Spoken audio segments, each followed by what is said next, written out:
자, 안녕하세요, 여러분. 자, 오늘은 18년도 2회차, 1회차 문제를 같이 한번 풀어보도록 합시다. 자, 18년도 2회차 문제 먼저 보면요. 그래프는 직선 운동하는 물체 A, B, C의 시간에 따른 이동거리를 나타낸 것이다. 이 중 속력이 가장 빠른 것은, 자, 속력이 빠르다는 건 뭐죠? 자, 이 문제도 우리 똑같은데, 이 그래프를 볼 수 있으면 될 거예요. 자, 보시면, 같은 시간에 이동거리가 가장 큰 애가 있죠. 그죠? 같은 시간, 기준이 같을 때, 자, 같은 시간일 때 A가 이동거리가 가장 높게 표시되어 있죠? 그러니, 같은 시간에 가장 많은 이동거리를 한 A가 속력이 제일 빠를 거예요. 그죠? 자, 우리가 이렇게 문제를 보고서 답을 찾는 훈련을 해야 됩니다. 자, 다음 설명에 해당하는 물질의 특성은 어떤 물질 1kg의 온도를 1도씨 높이는 데 필요한 열량. 자, 지금 우리가 이 부분을 읽었는데 보세요. 이 내용이 지금 무게일 리는 없잖아요. 그죠? 그리고 밀도라는 건 뭐예요? 자, 무게는 먼저. 무게는 뭐죠? 무게는 중력이 물체를 끌어당기는 힘의 크기를 이야기해요. 그러니까 우리가 보통 일반적으로 질량, 무게, 우리가 알고 있는 단어잖아요. 그죠? 자, 그리고 밀도. 밀도는 뭐죠?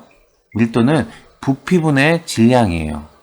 그러니까 어느 부피 사이즈 안에 얼마만큼의 질량이 있는데 그게 밀도를 이야기한다는 거죠. 자, 부피는 우리가 알고 있는 거고요. 자, 그러면 우리가 이 말을 보고서 비열을 택할 거예요. 자, 1도씨 높이는데 필요한 열량, 그래서 비열인 거예요. 자, 비열의 특징 중에 하나 이거 알아둡시다. 여름철, 맑은 날, 낮에 해변의 모래가 바닷물보다 더 빨리 뜨거워진다. 자, 그러니까 물이 모래보다는 천천히 데펴지고 천천히 식어요. 그쵸? 우리가 그 사실을 알고 있었으면 좋겠네요. 자, 3번. 다음 중 볼록 렌즈에서 빛이 굴절하는 모습으로 오른 것은? 자, 우리가 어렸을 때 이 돋보기로 빛을 모아서, 그쵸? 종이를 태워봤죠? 그러니까 볼록 렌즈가 빛을 모은다고요. 3번이 맞을 거예요. 자, 그리고 2번은 뭐죠? 2번은 오목. 오목하죠? 오목 렌즈를 이야기하고 있어요. 1번하고 4번은 틀린 거고요. 자, 2번은 오목 렌즈다. 3번은 볼록 렌즈다. 자, 4번. 그림은 평면 거울에 비친 시계의 모습이다. 다음 중 이 시계가 나타내는 시각은? 자, 이거 뭐 봐서 잘 모르겠으면 뒤집어서 그리세요. 뒤집어서 그리세요. 그러면 알 수 있겠죠? 네, 이렇게 돼 있으니 몇 시예요? 3시겠죠? 네. 4번의 답은 1번 3시가 되어지겠습니다. 5번 그림과 같이 사람이 100N의 힘으로 물체를 밀었으나 물체가 움직이지 않았다. 사람이 물체에 한 일은? 자, 우리가 이 이야기를 한번 배웠었잖아요. 그러니까 우리가 일상생활에서 말하는 일이라는 것과 과학에서 말하는 일은 개념이 좀 다르다라는 이야기를 했었죠. 과학에서 말하는 일은 물체가 움직여져야 돼요. 즉 어때요? 일이라 함은 힘과 거리의 곱이었다고요. 그죠? 그러니까 얼마만큼 이동하지 않으면 일은 하지 않은 것이 되어졌다고요. 그죠? 자, 이 사실을 알아둡시다. 일이라는 건 뭐라고요? 힘과 거리의 곱이에요. 그러니까 얼마만큼 힘으로 얼마만큼의 거리를 움직였는지가 일이라는 거죠. 그러면 힘이 안 들어가도 일이 아니고 거리가 움직여지지 않아도 일이 아닌 거예요. 자, 지금 어떻게 됐죠? 이 친구가 100N의 힘으로 밀고는 있어요. 그러니까 힘은 100이 들어갔어요. 그런데 그쵸? 이동 거리가 없죠? 이동 거리가 없어요. 그러니까 일은 발생 안 하게 된 거죠. 그죠? 자, 즉 0줄의 일을 하게 된 거다라고 이야기할 수 있다는 거죠. 그러니까 5번의 답은 1번이 되겠습니다. 자, 6번 그림의 전기 회로도에서 저항 아래 소비 전력은? 이라고 나와 있어요. 자, 우리 저번 시간에도 배웠지만 어땠죠? 자, 소비 전력은 어떻다고? 예, 전압과 예, 전류의 곱이에요. 그리고 우리가 또 하나 오음의 법칙에 대해서 배웠죠? V는 IR. 자, V는 IR이라는 오음의 법칙과 전력은 전압과 전류의 곱이다라는 사실을 꼭 이거는 알아두도록 합시다. 자, 이 사실을 알고 있으면 여러분들이 이 문제를 풀 수 있을 거예요. 여기서 R을 구하라고 했으면 R은 어떻죠? V는 IR이니까 I분의 V겠죠? 자, 그러니까 어때요? 1분의 6. R은 6오음이다. 이렇게 얘기할 수 있었겠죠. 하지만 이 문제에서는 R을 물어본 게 아니라 누구? 예, 전력을 물어본 거죠. 전력은 지금 어때요? V가 6이고요. I는 1A죠. 예, 그러니까 6 곱하기 1은 예, P 전력은 6W가 되어지겠네요. 그죠? 자, 우리가 이렇게 해서 구할 수 있을 겁니다. 1A라고 읽고요. 저항은 보통 오hm 단위로 읽어요. 1오hm 이렇게 쓰기도 하고, 예. 그 다음에 전압은 여기서 지금 6V 이렇게 주어져 있네요. 자, 우리가 이렇게 내용을 정리하면 될 것 같고요. 자, 다음으로 넘어가 봅시다. 자, 7번 다음 중 인공위성에서 내보내는 신호를 수신해 사용자의 현재 위치를 알아낼 수 있는 거는 자, 검전기는 뭐죠? 전기를 검사하는 거죠. 수력 발전, 예, 그러니까 물의 힘을 이용해서 전기를 일으키는 거죠. 태양열 발전, 태양의 열을 이용해서 전기를 일으키는 거. 자, 이름 그대로예요. 자, 근데 4번 뭐예요? 위성을 통해서 위치를 확인하는 시스템 GPS예요. 자, 그러면 문제에 주어진 말과 맞는 건 4번이겠죠? 예. 우리가 이렇게 사실 문제만 잘 읽어봐도 답이 나오니까 너무 걱정하지 말고 공부합시다. 자, 8번. 그림은 밀폐된 용기 안에 있는 일정량의 기체에 압력을 가했을 때의 변화를 나타낸 것이다. 다음 중 용기 내부에서 변하지 않는 것은 이라는 문제죠. 자, 1번 부피. 자, 봅시다. 그림을 그대로 보고 해석할 수 있으면 돼요. 자, 부피가 어때요? 부피가 얘는 넓은데 높잖아요. 얘는 낮잖아요. 그러니까 부피가 어때요? 부피 변했죠? 예. 분자의 수 한번 봅시다. 분자수. 하나, 둘, 셋, 넷, 다, 여, 일곱. 여기 7개 있네요. 여기 한번 세볼까요? 하나, 둘, 셋, 넷, 다, 여, 일곱. 얘도 7개 있죠. 그러니까 분자의 수도 바뀌지 않았어요. 자, 4번 봅시다. 분자의 충돌 횟수. 3번 봅시다. 분자 사이의 거리. 자, 분자 사이의 거리는 어떻죠? 분자와 분자 사이의 거리가 어때요? 얘는 좁고 얘는 넓죠. 이것도 어때요? 변했죠. 4번 분자의 충돌 횟수. 자, 좁은 공간 안에 지금 작은 방 안에 7명이 있을 때하고 넓은 방 안에 7명이 있을 때하고 어때요? 더 많이 부딪히는 거는 작은 방 안에 있을 때겠죠. 그러니까 부피가 줄어들었고 분자의 수가 같으니까 많이 부딪히겠죠. 자, 그러니까 용기 내부에서 변하지 않는 건 뭐죠? 분자의 수죠. 그림을 보고 해석하면 될 것 같아요. 자, 9번. 다음 설명에 해당하는 물질의 상태 변화는 액체가 고체로 변한 현상이다. 액체가 고체로 변하는 거. 우리 뭐 이렇게 물을 얼릴 때 이런 이야기죠. 자, 물이 얼어 얼음이 된다. 여기 나와 있네요.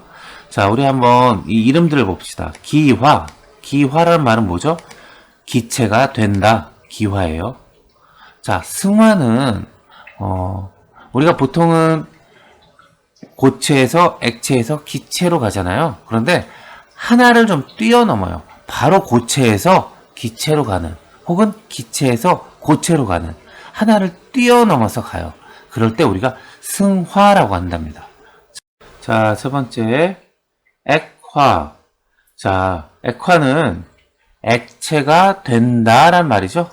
예, 액체가 된다란 말이니까 기체가 액체가 된다. 예, 이런 말로 이제 사용되어질 거예요.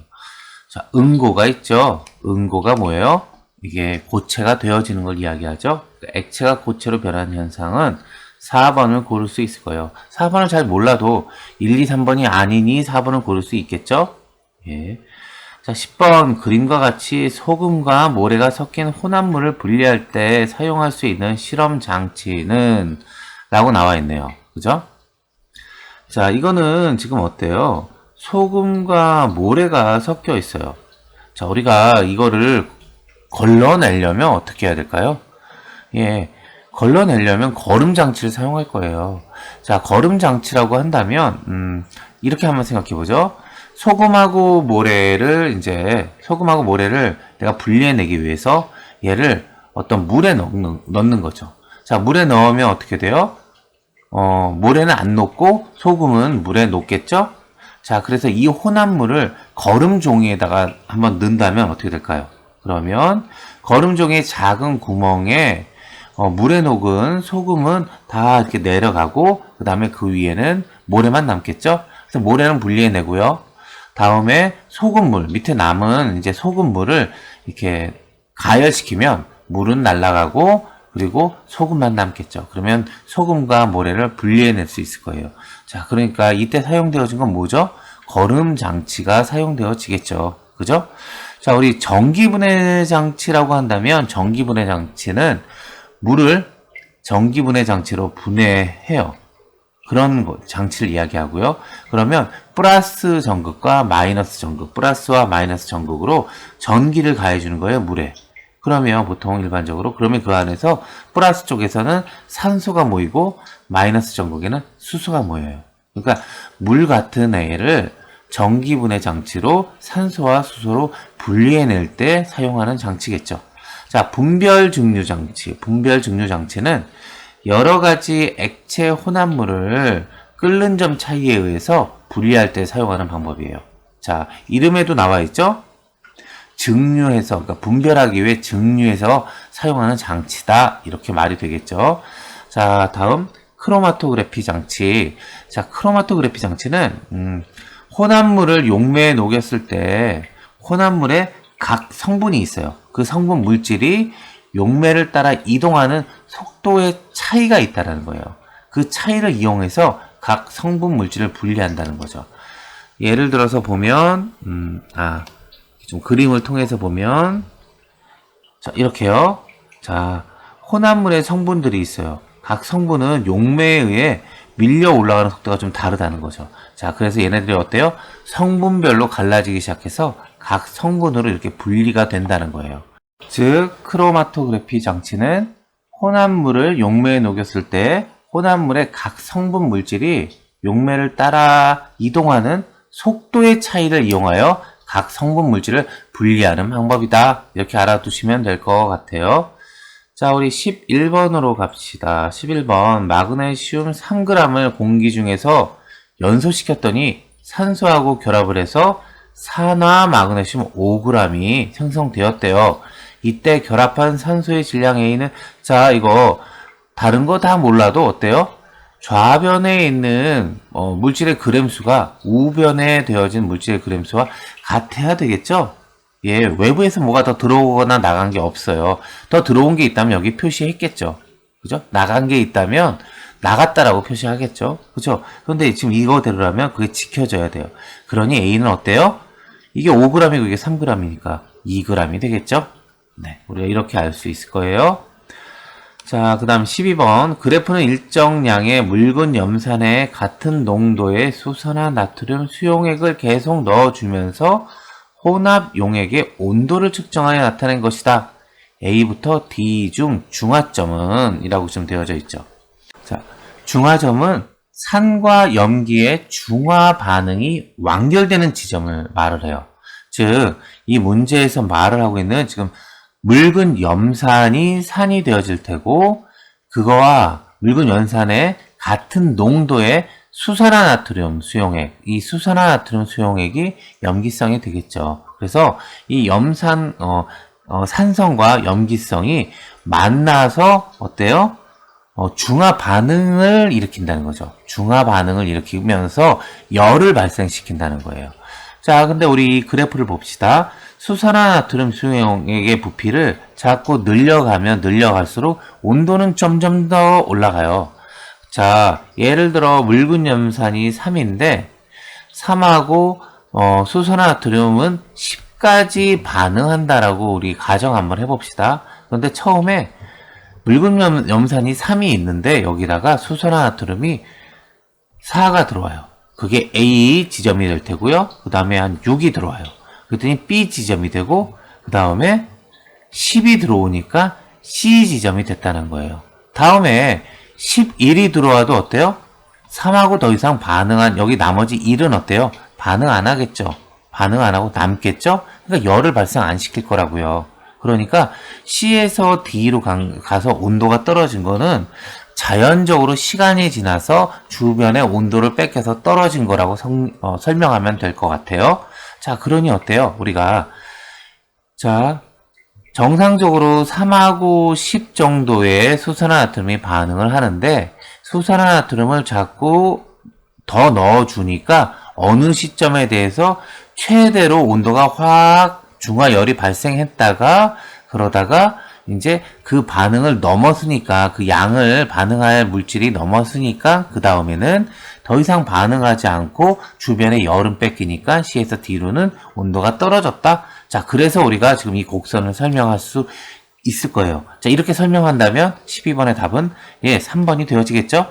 자, 근데 여러분들이 이제 중화점이 뭔지 모르겠다. 처음에 몰랐어요. 그리고 염산이 뭐 산성인지 뭐 염기 수산화트륨 뭐 이거 모른다고요. 전혀 몰라요.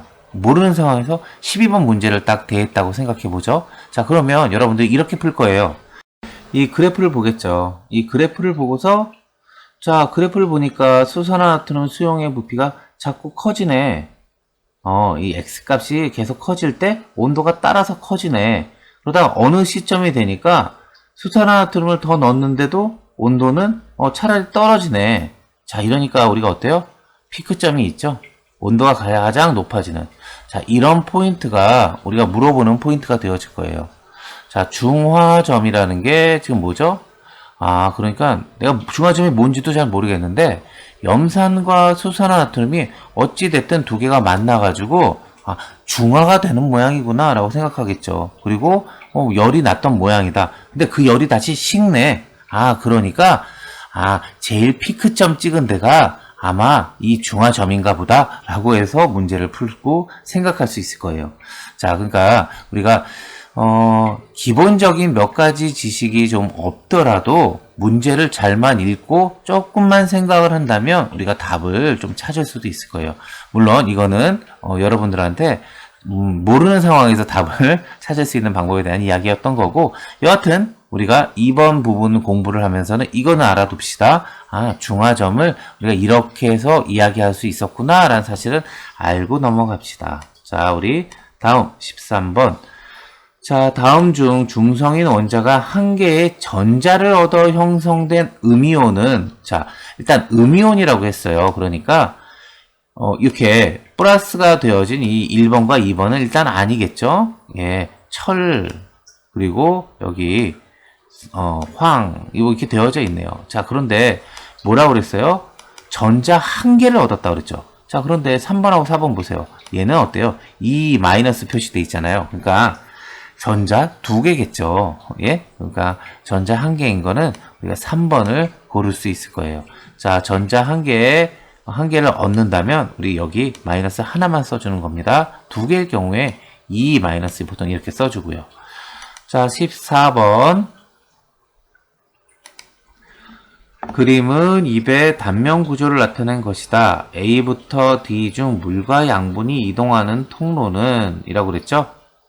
자, 우리가 물과 양분이 이동하는 통로가 어떤 통로로 되어 있잖아요. 그래서 얘를 관이라고 부른다는 거예요. 물관, 체관 그렇게 부르기 때문에 그럼 이 중에서 그런 관이 있는 곳은 어디 있을까요?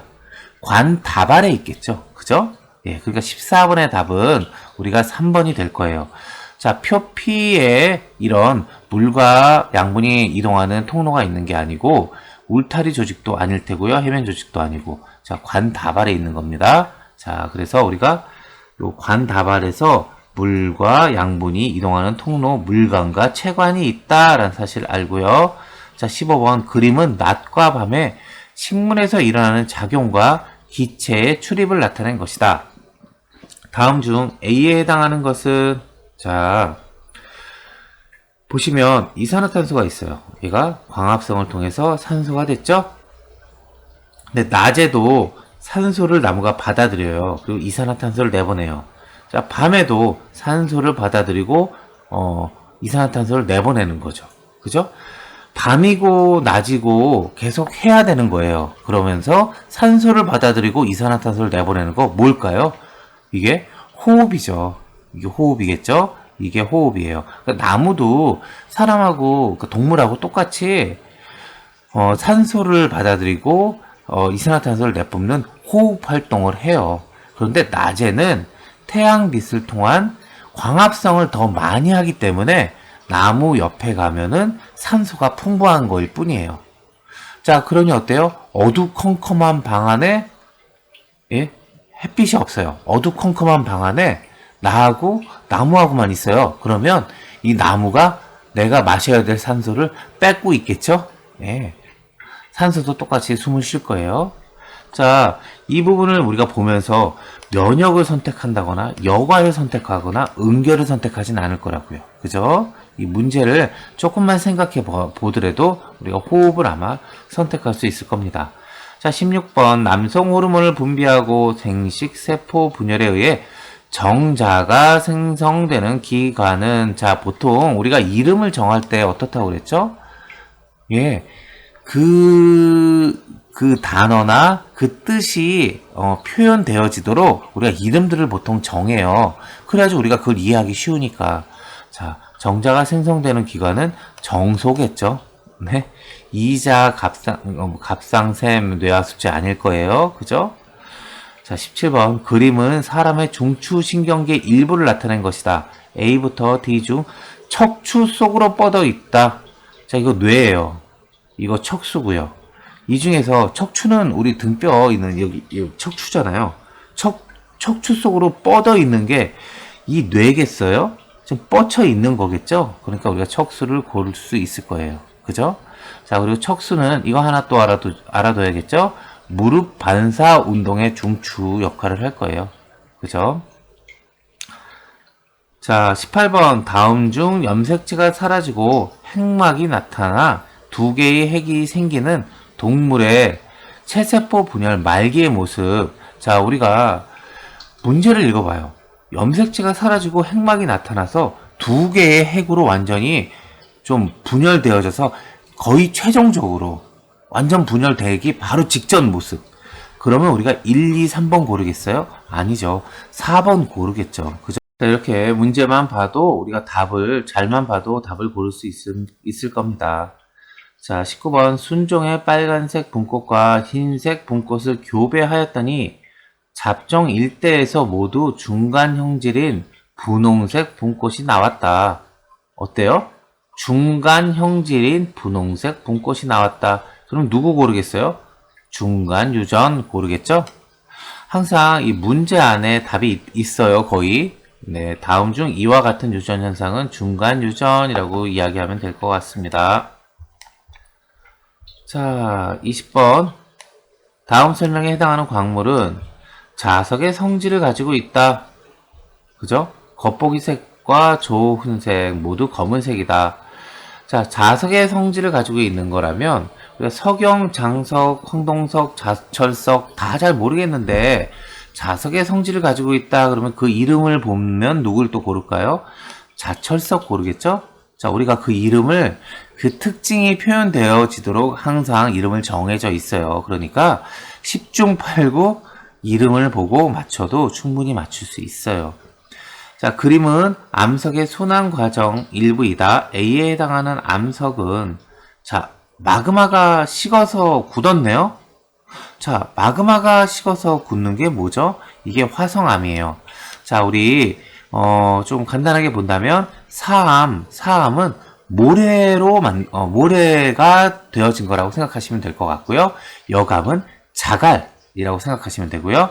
석회암은 탄산칼슘을 주성분하는 퇴적된 퇴적암, 조개 껍질이나 뭐 산호 같은 그런 것들, 이게 퇴적되어진 퇴적암으로 이루어진 거라고 생각하시면 되고, 화성암이 뜨거운 마그마가 식어 만들어진 암석이에요.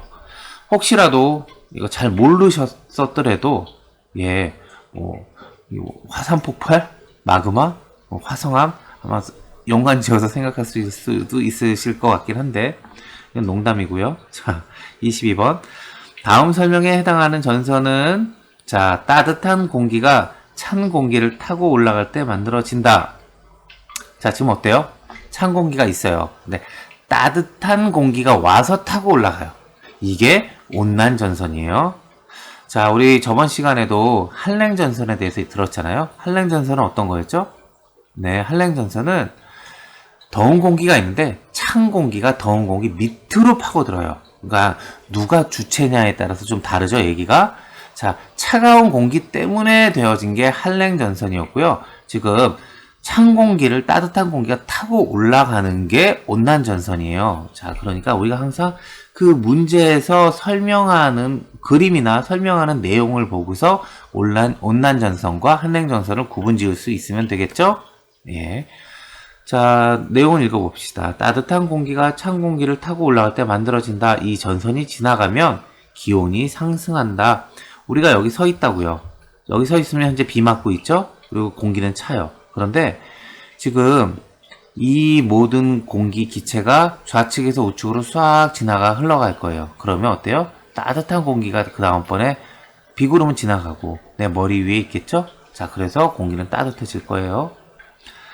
자, 23번 그림은 기단을 기온과 습도에 따라 분류한 것이다. A, D 중 고온다습한 북태평양 기단이 속한 것은? 자, 고온다습이라고 그랬어요. 고온은 A하고 B겠죠. 다습은 B하고 D겠죠. 그러면 고온다습은 B겠죠. 그죠? 우리가 그렇게 찾을 수 있을 거예요. 그림은 보름 동안 우리나라의 같은 장소에서 같은 시각에 관측한 달의 모습을 나타낸 것이다. 다음 중 달의 위치와 모양이 달라지는 원인은? 자, 보름 동안 이렇게 측정을 했단 말이에요. 그리고 달의 위치와 모양이 달라져요. 어떻게 해요? 예, 이렇게 하루 동안이 아니라 보름 동안 달라진 모습을 측정한 거라고요. 그죠? 그러면 뭐 달의 자전 같은 거나 이런 건 아니겠죠? 자, 우리가 이걸 보고서 오로라 선택하겠어요? 자기 폭풍 선택하겠어요? 태양의 자전 선택하겠어요? 달의 공전을 선택하겠죠? 혹시라도 약간 헷갈리게 달의 자전, 달의 공전이 같이 써져 있다고 하더라도 보름 동안 변화된 거예요. 그러면 달의 자전은 아니겠죠? 네. 25번 그림 가는 우리 은하를 옆에서 본 모습을 그림 나는 우리 은하를 위에서 본 모습을 나타낸 것이다. A, D 중 태양계의 위치는?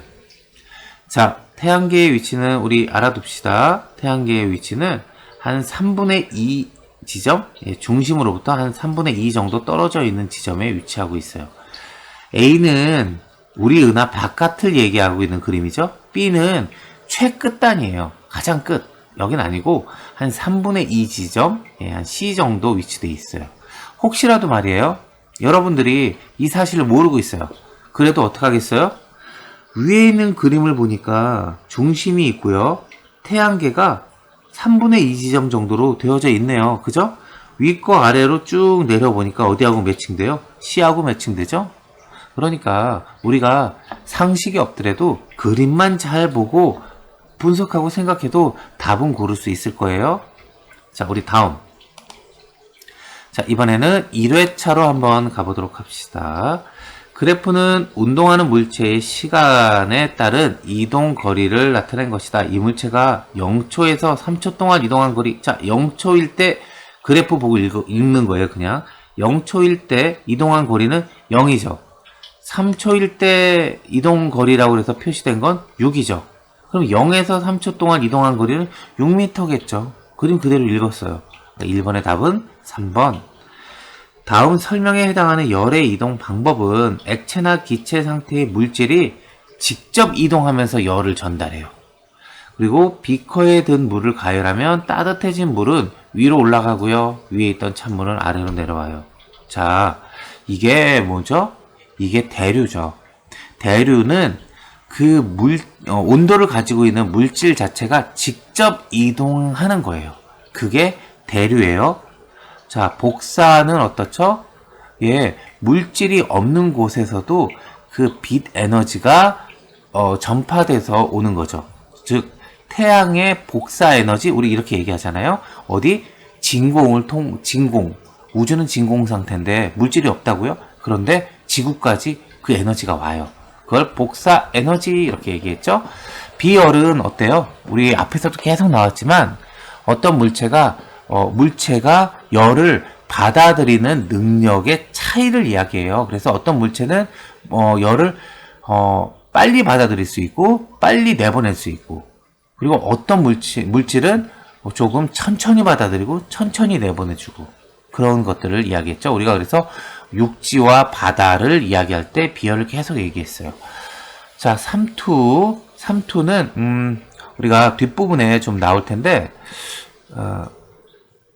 여기서 얘기를 합시다. 자, 삼투는 삼투 현상은 어떤 건가요? 농도가 다른 두 용액이 어떤 반토막이라는, 우리 반토막을 여러분들이 잘 볼 수 있는 거는 계란 있죠. 계란을 삶으면 우리 껍질을 벗기다 보면은 얇은 하얀 막 같은 게 하나 있잖아요.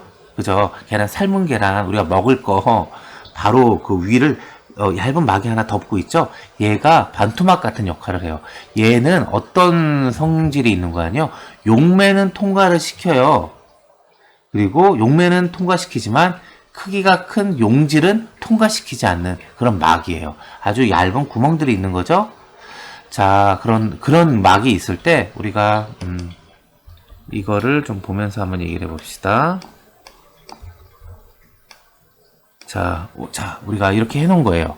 자, 이 실험에서 보면, 자, 이 U자형 관에서 가운데에다가 반토막이라는 방금 얘기했던 용매는 통과하지만 입자가 큰 용질은 통과시키지 못하는 그런 막을 하나 딱 마련해 놓은 거예요. 그리고 좌측에는 저농도의 설탕이 들어가 있고 우측에는 농도가 좀 높은 설탕이 들어가 있어요.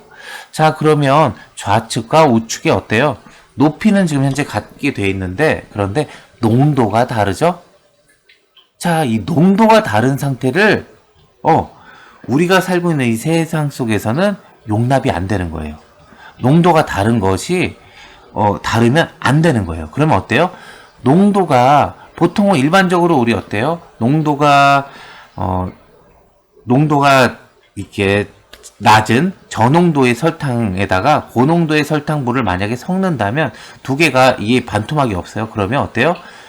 설탕이 직접 이동하겠죠. 설탕이 직접 이동해서 이 섞여진 용액이 아주 농도가 똑같아질 때까지 설탕이 저농도인 쪽으로 이동할 거라고요. 자, 그런데 지금 반토막으로 딱 막아놨어요. 반토막으로 막아놨으니 어때요?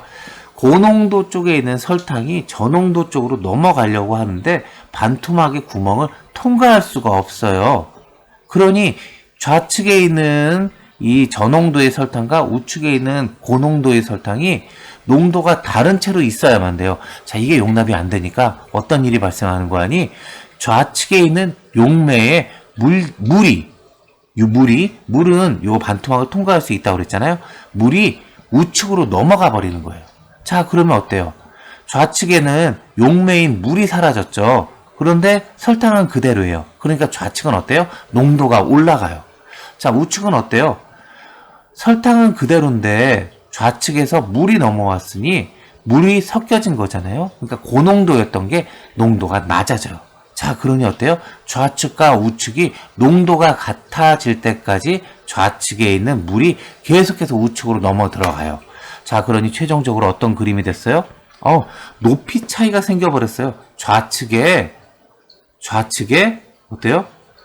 물의 높이가 낮아져 버렸어요. 그 압력을 이기고 가버린 거예요. 이 정도까지. 어떤 농도를 똑같이 유지시키려는 성질이 이 압력까지 이겨내고 밀고 올라간 거예요. 이게 삼투합이라고 한다는 거예요. 이 현상을 삼투라고 하고, 이 삼투가 지금 어때요? 원래는 이게 압력 똑같아지는, 위에서 누르는 압력 똑같아진 건데 이렇게 눌러버렸잖아요. 그러니까 이마만큼 높이 차이에 압력이 생겼죠. 이 압력을 삼투압이라고 해요. 자, 봅시다. 자, 이거 그림 보고 다시 한번 얘기하면, 물 분자의 농도가 높은 곳에서 농도가 낮은 곳으로 물이 이동한다. 그래서 반투과성 막을 통해서 어떻게 해요? 이 설탕이 못 넘어가니까 물이 쫙 넘어가 버린 거예요. 그래서 이 넘어가는 현상을 삼투라고 한다. 그래서 농도를 좌측과 우측을 맞춰버린 거예요. 자, 그래서 어느 정도 맞춰진 거죠. 여기서는 우측에는, 이 그림에서는 설탕이 우측에 아주 빽빽하게 있었는데 이 그림에서 보니까 좌측이나 우측이나 설탕이 아주 드문드문 같이 있네요. 그죠? 이게 삼투예요. 자, 그러면 이번에 답은 일단 대류인 거 알고요. 네, 대류, 복사, 비열, 삼투 좀 설명해봤어요. 자, 넘어갑시다.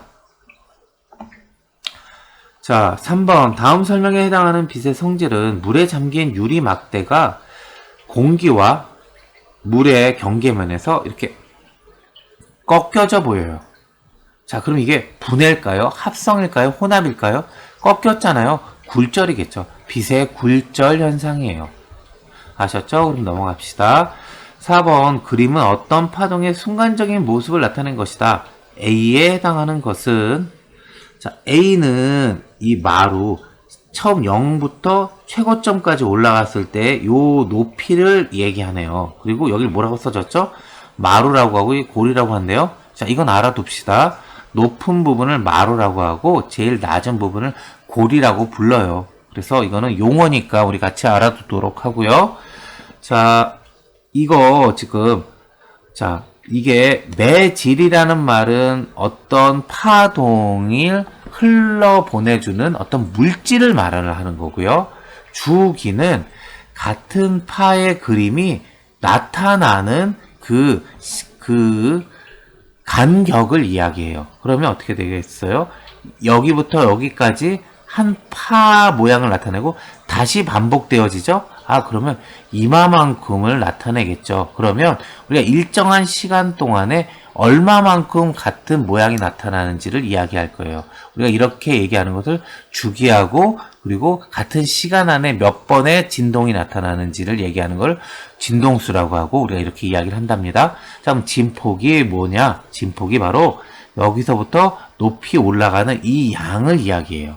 자, 그래서 우리가 진폭을 이야기하는 겁니다. 4번의 답은 3번이 되어지겠네요. 자, 5번. 그림은 공이 AC 지점을 지나 지면으로 떨어지는 모습을 나타낸 것이다. AC 지점에서 공의 역학적 에너지에 대한 설명으로 옳은 것은, 자, 우리가 이런 거 배웠죠? 역학적 에너지는 보존된다 라는 말을 배웠잖아요. 그 말을 알고 있으면 아마도 4번을 고를 거예요. 그죠? A, B, C나 역학적 에너지는 같다라고요. 자, 우리가 이걸 이제 설명을 해봅시다. 자, A 지점은 가장 높은 데에 있어요. 가장 높은 데에 있는 거는 어떤 에너지가 큰 상태예요? 위치 에너지가 큰 상태예요. 자, 바닥에서 위치 에너지가 바닥인 상태였을 텐데 이만큼 들어 올리는 거 제가 일을 했죠? 일을 한 것이 얘의 위치 에너지에 저장이 된 거예요. 그래서 얘는 위치 에너지를 갖고 있어요. 그런데 내가 이걸 놔요. 놓으면 B 지점까지 떨어지겠죠? 그럼 B 지점까지 떨어지면 이마만큼 위치가 밑으로 떨어졌으니까 위치 에너지는 이마만큼 감소해요. 그리고 이마만큼 감소한 에너지가 누구로 바뀌어요? 이제 운동을 시작한 거잖아요. 운동 에너지로 바뀐 거예요. 그러면 A 지점에 있을 때의 역학적 에너지나 B나 C나 다 똑같은데 얘가 B로 가게 되면 위치 에너지가 줄어든 것만큼 운동 에너지가 커져서 말이 되어지는 거죠. 즉, 역학적 에너지는 위치 에너지 더하기 운동 에너지를 말하는 겁니다. 자, 그래서 우리가 이렇게 설명할 수 있을 거예요. 자, 6번. 그림의 전기 회로도에서 전류계 가에 흐르는 전류의 세기는, 자, 여기 보세요. 여기 2A가 흘러온다고 측정됐나 봐요. 전류계에서. 여기. 그런데 쭉 해서 지금 통과됐어요. 저항을. 그리고 다음 길을 가요. 가는데 여기서 측정돼야죠. 자, 어디 빠져나간 데 있어요? 전류가? 없죠. 이 길로만 왔죠. 그러면 2A가 2A로 그대로 흘러 들어올 거예요. 우리 이렇게 알자고 그랬죠? 전류는 물의 흐름으로 생각하자고요. 물이 다른 곳으로 흘러간다면 얘가 3A가 흘러왔어요. 그러면 이쪽으로 1A, 2A 이렇게 나눠질 수는 있을 텐데 요 합들은 같을 거예요. 얘는 지금 길이 하나밖에 없어요. 그러니 2A는 2A로 흘러가고 그 다음에도 2A가 흘러나온 걸 확인했죠? 예, 2A일 겁니다. 6번의 답은. 자, 다음 7번. 자, 7번. 그림과 같이 스포이트를 이용하여 물에 잉크를 넣었더니 잉크가 스스로 물 전체에 퍼졌다. 스스로 잉크가 한 방울 똑 떨어뜨렸는데 얘가 저절로 확 퍼졌어요. 그게 뭐죠? 확산이죠. 스스로 확 퍼졌어요. 그러니까 이게 확산이에요. 그죠? 우리 승화, 응고, 풍화 뭐 이런 것들은 아닌 거 알겠죠? 예, 우리 승화, 응고 저번 시간에 이야기 들었고요. 바로 앞에 풍화, 뭐 바람의 작용 같은 것들이죠. 이런 건 아니에요. 우리가 그 이름 그대로 해석을 해봐도 확산을 고르게 될 겁니다. 자, 8번. 구멍이 나지 않은 찌그러진 탁구공을 뜨거운 물에 넣은 후 나타나는 탁구공의 변화로 가장 적절한 것은, 자, 이거 아마 해보신 분들도 있을 거예요. 이거 어떻죠? 예, 펴져요. 자, 우리가 그러면 이제 펴지는 이유에 대한 거 설명을 좀 해봐야 되겠네요. 자, 우리 찌그러진 탁구공 안에는 공기가 들어있어요. 공기가 들어있는데 우리가 이걸 뜨거운 물에 넣게 되면 이 안에 있는 탁구공 안에 있는 공기가 온도라는 에너지를 받게 되죠. 그러니 어떻게 돼요? 그 안에 있는 분자들이 마구 움직여요. 에너지가 충만하니까 막 뛰어다니죠. 여러분들도 힘이 넘치면 막 뛰어다니잖아요. 예, 막 뛰어다녀요. 막 뛰어다니니까 이 찌그러져 있는 공을 팽창시킬 수 있을 정도로까지 부피가 커지는 거예요. 마구 돌아다니니까. 자, 그래서 점점 펴진다. 더 찌그러진다 아니죠. 물속으로 가라앉는다. 안 가라앉죠? 탁구공. 예, 찌그러지고 펴지기를 반복한다. 이 현상, 지금 쌤이 설명하는 현상을 잘 모르더라도 아마 3번, 4번을 고르진 않을 것 같아요. 1번과 2번 중에 고르겠죠? 1번과 2번 중에 고를 거예요. 근데 여러분들이 고민하겠지만 몇 가지 현상을 생각해 봐도 아마 알게 될 거예요. 여러분들이 어때요? 농구나 배구나 이 공놀이 하는 거 좋아하는데 겨울철엔 어때요? 축구공이나 농구공이나 겨울철엔 바람이 좀 빠져 있어요. 그쵸? 왜요? 날씨가 추우니까 이 안에 있는 공 안에 들어있는 공기도 열을 뺏겨서 힘이 없어요. 그래서 못 움직여서 이게 부피가 줄어들어 있어요. 여름철에는 공이 빵빵해져요. 왜요? 그 안에 온도라는 에너지를 받아서 활발히 공기가 움직여져서 빵빵해지죠. 그러니 겨울철에 보통 바람 더 넣으려고 이거 막 넣죠? 그쵸? 여러분들의 경험에 미루어서 답을 골라도 충분할 거예요. 자, 9번. 다음 설명에 해당하는 분자식은, 자, 분자 모양이 이래요. 근데 물분자예요. 자, 물분자는 최소한 알아둡시다. H2O예요. 자, H2O 물분자인 거 여러분들이 몰랐다고 쳐요. 몰랐다고 치는데, 이 그림 보고 답을 골라야 돼요. 이 그림 보고 답을 고르려고 하니까, 어때요? 가운데 한 덩어리 있고, 작은 거 똑같은 애 두 녀석이 붙어 있어요. 그러니 어때요? 작은 거 큰 애를 B라고 생각하고 작은 걸 A라고 생각한다면 구조가 어때야 돼요? A가 두 개 있고 B는 하나 있는 형태의 식이어야 되겠죠? 그런 식은 누구예요? 3번밖에 없죠? 우리가 이렇게 해도 생각해 볼 수 있어요. 그리고 또 뭐라고 써져 있죠? 친절하게 수소 원자 2개, 산소 원자 1개. 그러니 수소와 산소도 모를 수도 있으니까 이건 알아두도록 합시다. 얘가 수소고 얘가 산소예요. 자, 10번. 그림은 물에 동전과 나무를 넣었을 때의 모습이다. 물에서 나무가 뜨고 동전이 가라앉는 현상과 관련 있는 물질의 특성. 자, 가라앉고 뜨고 하는 거는 우리 기본적으로 모든 거는 이거 다 뭐예요? 무게에 관련된 거예요. 지구가 잡아당기는 힘, 그 힘은 무게인 거잖아요. 질량보다도 무게라고 얘기해야겠죠. 무게예요. 그 무게에 관계되어지는 힘이에요. 자, 이 무게인데 우리가 끓는 점, 녹는 점, 어는 점들은 일단 아닐 거예요. 그래서 아마 밀도를 여러분들이 찾을 텐데 밀도라는 게 뭐죠? 부피분의 질량이죠. 자, 부피분의 질량이란 말은 이거예요. 일정한 부피, 똑같은 부피를 놨어요. 근데 질량이 더 무거운 애가 있어요. 질량이 더 크다고요. 얘는 부피가 똑같은, A와 B와 C가 부피가 다 똑같은데 A가 더 무거워요. 그 질량이 더 크다고요. 그럼 누가 가라앉겠어요? A가 가라앉겠죠. 그죠? 예. 질량이 관계되어진 양이기 때문이에요. 밀도라는 애가. 이런 무게, 질량에 관계된 양이기 때문에 이 부분 밀도 차이에 의해서 나무는 밀도가 낮아서 떴고 동전은 물보다 밀도가 커서 가라앉았다 이렇게 얘기할 수 있겠죠. 자, 11번 다음은 물질의 변화를 설명한 것이다. A에 해당하는 것은 1번 물질의 변화, 1번 물리 변화, 2번 화학 변화 이렇게 되어져 있네요. 아마도 화학 변화의 예를 고르는 문제인가 봐요. 자, 물리 변화가 뭔지 읽어봅시다. 물질의 고유한 성질이 안 변해요. 자, 우리 계속 얘기하고 있어요. 물리 변화는 물질의 고유한 성질은 바뀌는 게 아니라 모양이나 상태가 바뀌는 거예요. 화학 변화는 물질의 화학적 성질이 변해서 새로운 물질이 돼요. 그러니까 성질 자체가 바뀐다고요. 자, 물리 변화의 예로는 나무가 쪼개어지는 걸 이야기했죠. 쪼개어진 나무나 그 성질은 같다고요. 자, 우리 화학 변화를 보면 자, 봅시다. 여기서 얼음이 녹는다. 그러면 얼음에 있는 물의 성질과 그리고 녹은 우리 마시는 물과 같은 물이라는 거죠. 단지 온도에 따른 상태 변화만 생긴 거죠. 자, 유리컵이 깨졌어요. 그래도 그 유리죠? 가만히 있는 고무줄이 좀 늘렸어요. 그래도 고무줄이죠. 그죠? 근데 종이가 불에 탄 건 연소했어요. 그래서 종이가 완전 다른 물질로 연소한 기체가 되어진다거나 재가 된다거나 다른 물질로 바뀌었죠. 그럼 이 중에서 화학 변화는 3번을 고를 거예요. 자, 12번 그림은 세 종류의 산이 물속에서 이온화된 모습을 모형으로 나타낸 것이다. 이들 용액 속에 공통으로 들어있는 건 공통으로 들어있는 거 찾아봅시다. 누구요? H+가 다 공통으로 들어있네요. 그러니 1번 고르겠죠. 그죠? 아마 잘 몰라도 1번 고를 거예요. 그리고 이 문제만 그림만 잘 봐도 답이 있어요. 자, 다음 13번 그림은 어느 집안의 ABO식 혈액형 가계도 일부를 나타낸 것이다.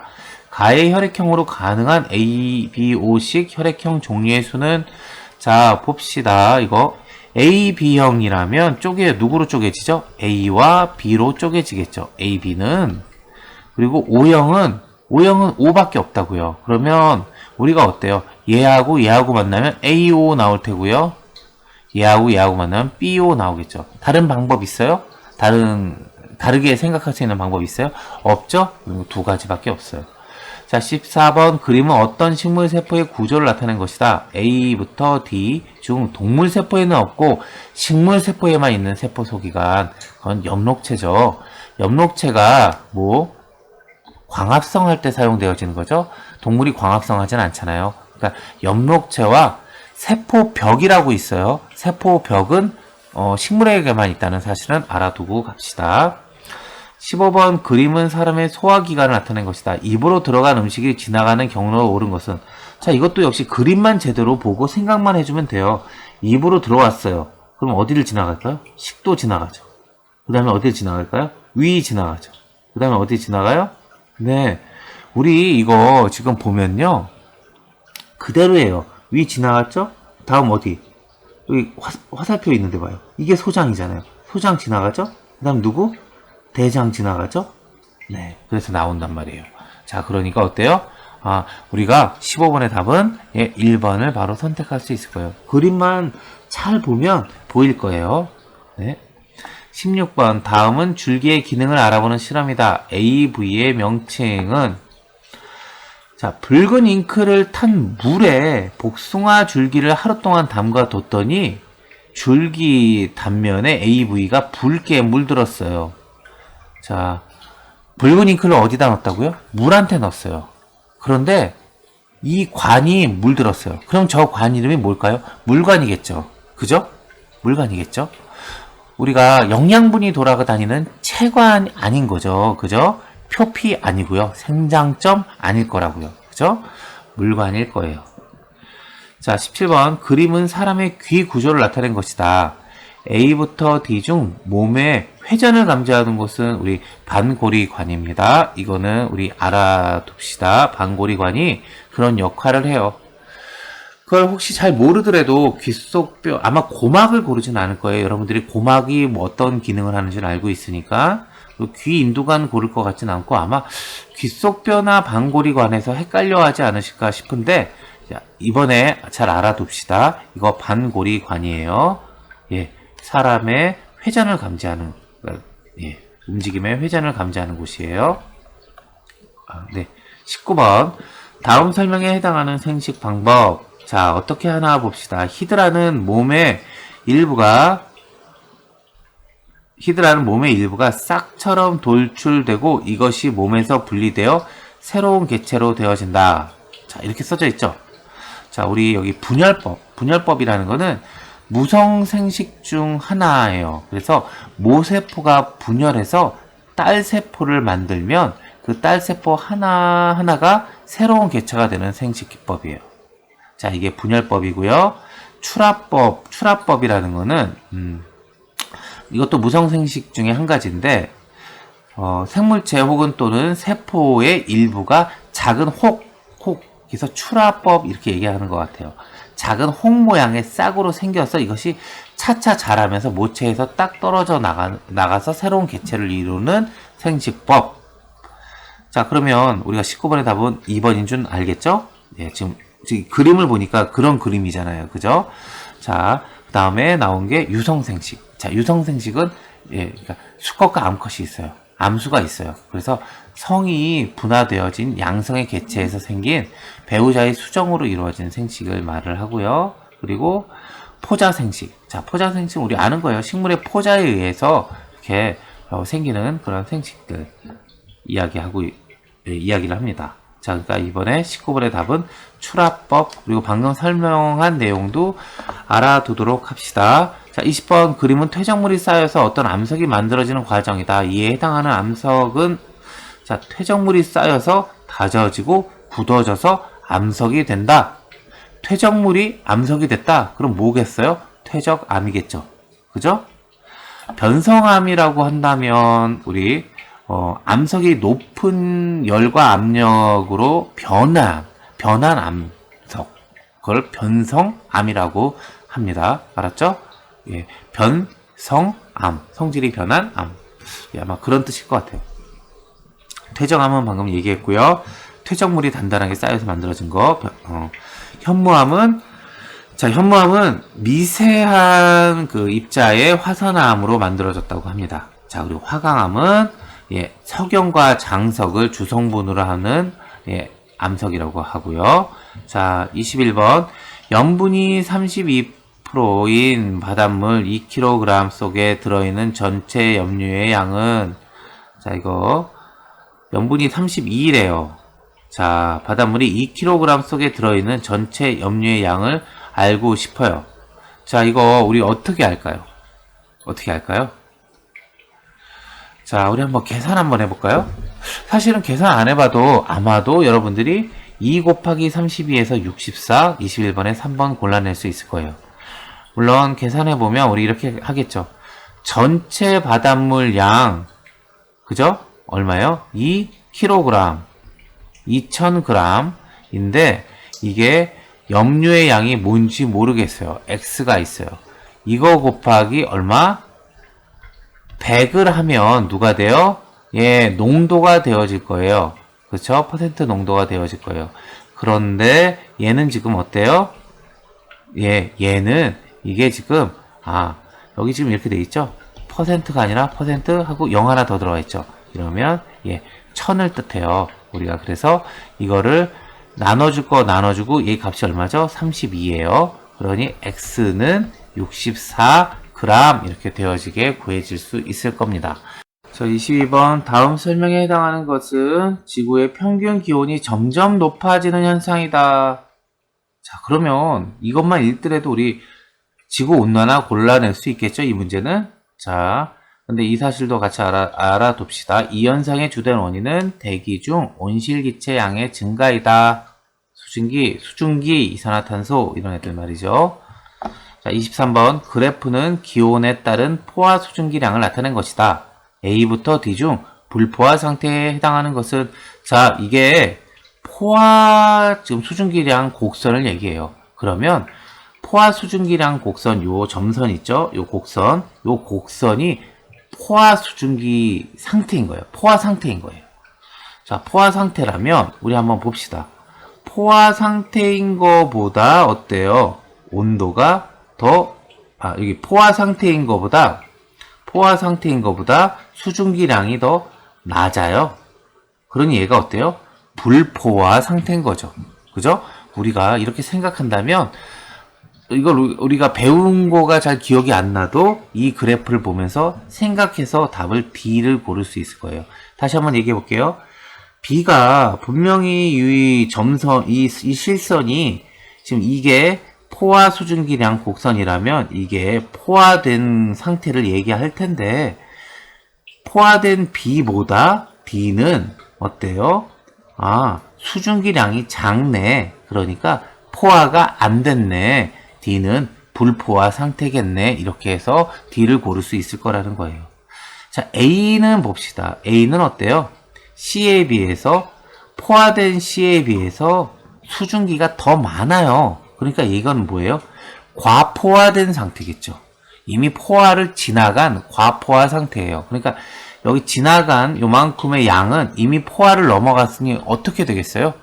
이슬이 되어져서 액체로 바뀌어버리겠죠. 그래서 이슬이 맺히겠죠. 자, 24번 다음은 천체 만원경을 이용하여 태양의 표면을 관측한 결과 보고서이다. 이 보고서에서 설명하는 현상은 자, 태양 관측 결과 보고서. 그래서 태양의 표면 곳곳에 어두운 점이 관측됐다. 이 점들은 주변보다 온도가 낮아 어둡게 보인다. 자, 태양의 표면 곳곳에 어두운 점이면 홍염, 코로나, 플레어 이런 건 아닐 것 같잖아요. 그 이름 자체적으로도 뭘까요? 흑점이겠죠. 24번의 답은 2번 흑점인데 일단 흑점이 이러한 성질인 건 알아둡시다. 주변보다 온도가 낮아서 어둡게 보이는 거예요. 자, 우리가 이걸 얘기하기 위해서 일단 또 홍염도 뭔지는 알아야겠죠? 홍염은 태양의 가장자리에 보이는 불꽃 모양의 가스라고 이야기하면 될 것 같아요. 태양의 가장자리에 이렇게 불꽃 모양의 가스가 이렇게 불꽃 모양의 가스가 막 보이는 거. 자, 그리고 코로나는 개기일식 때 만원경으로 태양 주변을 관찰해서 보면 그러면 태양 바깥으로 흰색의 불꽃 같은 광채를 보게 된다. 이를 코로나 왕관이라고 부른다. 그래서 코로나는 태양을 둘러싼 태양 대기층이라고 할 수 있다. 그래서 그림을 하나 가져왔는데 이 그림을 한번 봅시다. 네, 이 그림. 자, 이게 코로나래요. 그죠? 자, 지금 이거 코로나 보려면 맨눈에 보면 눈 버리겠죠? 안 될 거예요. 그러니까 개기일식 때 만원경을 통해서 이걸 보고 사진을 찰칵 찍은 거예요. 태양 주변을 관찰해서 보니까 태양 바깥으로 흰색의 불꽃 같은 광채가 막 보여요. 그래서 이거의 이름을 코로나 왕관이라고 지었다는 거예요. 그죠? 요즘 코로나 이야기 많죠? 네. 모양이 왕관과 같다. 그래서 코로나라고 이름 지었다고 합니다. 코로나는 태양을 둘러싼 태양 대기층이라고 이야기할 수 있다라고 나와져 있어요. 자, 그리고 또 하나 태양의 온도는 5800도 정도쯤 되는데 이 코로나의 온도는 100만 도를 넘기도 한다라고 합니다. 이거는 뭐 그냥 상식적으로 그냥 알고만 있도록 하고요. 자, 그리고 플레어라는 게 또 나와 있죠. 플레어는 태양 대기에서 물질의 가열 또는 가속시키는 에너지의 갑작스러운 방출에 의해 일어나는 현상으로 태양의 물질이 우주 공간으로 고속 분출되는 태양 활동 중 가장 강력한 표면의 폭발 현상을 말한다. 그래서 이것도 그림을 하나 가지고 왔어요. 그림은 이거예요. 이게 플레어래요. 그죠? 멋지죠? 이거 무슨 뭐 마블 영화 같은 데서 많이 보이는 장면 같기도, 뭐 행성 폭발하고 하는 장면처럼 보이지만 이게 뭐라? 태양 대기에서 물질을 가열 또는 가속시키는 에너지의 갑작스런 방출에 의해 일어나는 현상, 그리고 대량의 물질이 우주 공간으로 고속으로 분출되는 태양 활동 중 가장 강력한 표면의 폭발 현상을 말한다. 이게 플레어라고 합니다. 자, 그래서 기본적인 이게 코로나 플레어 이런 것들 정확히 알 필요는 없을 것 같고요. 홍염 이런 것들을 그냥 흑점이 이렇구나 정도만 알고 있으면 될 것 같아요. 자, 25번. 그림에 A처럼 뒤쪽에서 오는 별빛을 가려서 어둡게 보이는 천체, 어둡게 보이죠? 그러니 얘가 구상이겠어요? 반사겠어요? 상계겠어요? 암흑성운이겠죠? 그죠? 이름 자체로만 봐도 이거 말머리 같이 생겼네요. 그죠? 자, 산계 구상. 구상은 이렇게 모여있는 걸 이야기할 테고, 상계는 흩뿌려져 있는 걸 이야기하겠죠. 자, 우리가 이런 내용들을 쭉 공부했고요. 여러분들한테, 저희가 준비했던 것 중에 하나 아까 얘기 안 하고 넘어간 게 있는데, 18번 있어요. 18번에서, 우리가 몇 가지, 이것도, 알고만 좀 넘어가도록 합시다. 우리 백혈구 나와 있잖아요. 네. 18번은 우리가 아까 풀긴 풀었나요? 푼 기억이 없죠? 그럼 건너갔나, 아까? 네, 18번은 아까 풀었는지 기억이 잘 안 나는데, 자, 다음은 한 번 더 푼다면, 다음은 혈액의 구성 성분 중 A에 해당되는 설명이다. A의 명칭은 모양이 불규칙하며 핵이 없다. 그래 보이네요. 상처가 났을 때 혈액 응고작용을 한다. 자, 그런 작용을 하는 애가 혈소판이에요. 자, 그리고 혈소판을 다시 한번 얘기한다면, 혈소판은, 이거는 그냥 참고적으로만 알아두도록 합시다. 세포 자살에 의해 생성되는 세포 조각이에요. 그리고 지혈과 혈액의 응고에 필수적인 역할을 해요. 딴 거 지금부터 얘기하는 건 알 필요 없는데, 이것만 알아둡시다. 지혈과 혈액의 응고에 필수적인 역할을 하는 게 혈소판이구나. 여기 나와 있죠? 상처가 났을 때 혈액 응고 작용을 한다. 아, 그게 혈소판이구나. 이 정도는 알아둡시다. 그래서 혈소판의 새로운 기능, 면역 기능이 있고, 이런 얘기들이 있는데, 그건 지금 알아두실 필요는 없을 것 같고요. 자, 백혈구가 나와 있는데, 백혈구는 혈구의 한 종류로 감염원으로부터 신체를 보호하는 면역계의 세포예요. 그래서 외부에서 어떤 이물질이 들어오면 백혈구가 싸우는 거죠. 그죠? 적혈구는, 산소를 운반해요. 그래서 적혈구 안에 헤모글로빈 때문에 빨갛게 보여지고, 적혈구 안에 헤모글로빈이 산소를 운반하죠. 그죠? 그래서 적혈구는, 적혈구를 이야기했고요. 또 하나 더 있는 거는 혈장. 혈액에 혈구를 담고 있는 약간 노란색을 띠는 액체라고 합니다. 자, 그래서 우리 백혈구, 적혈구, 혈소판, 다른 건 알 필요 있는 게 아니라 이거는 알아둡시다. 백혈구가 뭐예요? 외부로부터 이물질 들어온 거에 대해서 싸우는 신체를 보호하는 면역계의 세포가 백혈구고요. 적혈구는 산소를 운반하고요. 혈소판은 상처가 났을 때 혈액 응고하는 작용하는 거고요. 이 정도는 알아두도록 합시다. 자, 오늘 그렇게 해서 우리가 18년도 1회차, 2회차 문제 같이 풀어봤고요. 자, 오늘 여기까지 공부하느라고 수고하셨어요. 우리 다음 시간에 또 만나요. 그럼 오늘 이만.